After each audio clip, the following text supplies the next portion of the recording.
Hendry from Sierra Leone, but he lives in New York. This is what he says. He says that Africans have never learned game spirit. Game spirit demands that one has to be the winner. In Western countries, game spirit is carried over to politics. In Africa, it grows whenever the opposition hatred grows when the opposition candidate fails. That's what he says. Unless this game spirit is taken into consideration, all are losers. Politics is a game, and one must give up. What do you think about what I've just said? These are different opinions from different people about elections and the question that I raised up earlier, that do elections solve anything in Africa? So these people have come up with their own opinions about that. The person says he's from Tanzania but lives in US. He says that in Africa, democracy is not voting, but counting votes. Tell me what you think. And this is what Sam says. He lives in the USA as well. He's from Liberia. This is what he says. He said that in Africa, elections create more problems than they solve. That is because the leaders in power forget the problems of the people who elected them and see themselves as gods on the earth. 100% correct. And the West needs to cut aid. Okay, he comes up with the West needs to cut aid from all African countries that fail to respect the will of the people, so that we could learn. Because I did say there should be punishment for the leaders who do not do what they're elected for. Why do we keep leaders? Why do we keep them in power? Why do we keep people who don't do what they're supposed to do? It's like employing somebody and they don't do anything. They just come there and they sit down and they ask for the profits and the other people work. Why do we continue why do we continue with leaders who don't work, who don't do what we ask them to? You put them there.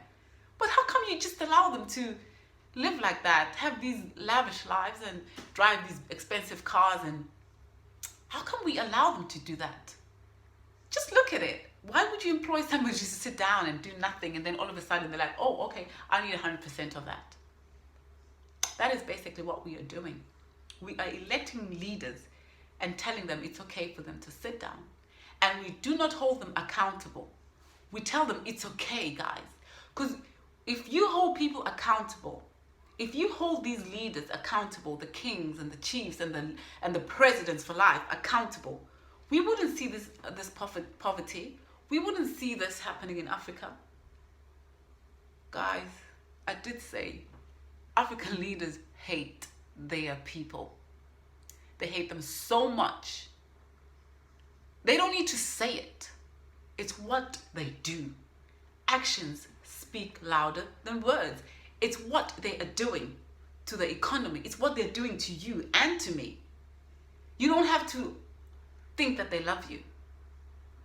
It's the actions. It's what you see when you step out there. It's what you see. It's the type of life that you're living. And it's what you're living. It's what you're eating. The type of life that you're living. Yes, we have responsibilities, individuals, even if you have to do your part for you to have a better life. It's not all up to them, but we give them too much power and we don't hold them accountable. Right, tell me what you think, okay? Don't forget to like and to share and to subscribe. This is a question, another question here, about do elections really solve problems in Africa? Have they actually helped the people of Africa? And this is what this lady says from Zambia, Gertrude Zuli. She says elections in Africa are a gateway to more problems, as we have seen in most parts of the continent. The question is, how long will this continue to happen? And how can we change it? And that's the same question that I have as well. How long will this continue? And how are we going to change it? Because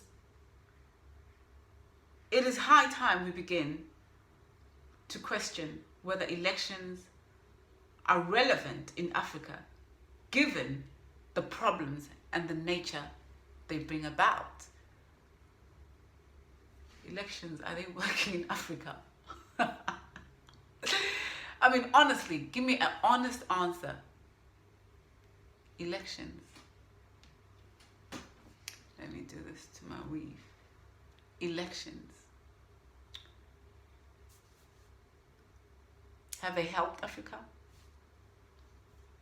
Should we continue with elections? If they've worked, what is it that they've done? What can we do? Because the question is, do elections solve anything in Africa? That's the question. Do they solve anything? Have they solved anything in Africa? Have elections solved anything in Africa? You answer that. Okay, right, I did say that. This is how I look at the elections and the presidents for life. It's just like wearing dirty knickers, underwears, panties, pampers for years and not changing them. If you're going to have a president for life and you don't change them, things come and go, technology comes and go, but you still have the same president. You still have the same person leading and doing everything. It's 2020, but you still have the same leader. They haven't changed. It's just like not changing your knickers. And what happens if you don't change your knickers for 5 years, even 10 years? If you keep re-electing the same person, it stinks. It smells really bad. It smells really bad. So look at the countries where the leaders have been there for 50 years, 20 years. Just look at that country. They haven't changed. Nothing has changed. So it stinks. It smells. If you're going to have this, there's something smelly about having the same leader over and over and over again. The country looks really bad. It smells because the person is content. He's used to this. There's nothing to improve. There's nothing to expand. It's like wearing dirty knickers over and over, and panties and underwear or pampers over and over again, and expecting change. That's how foolish it looks. It looks foolish.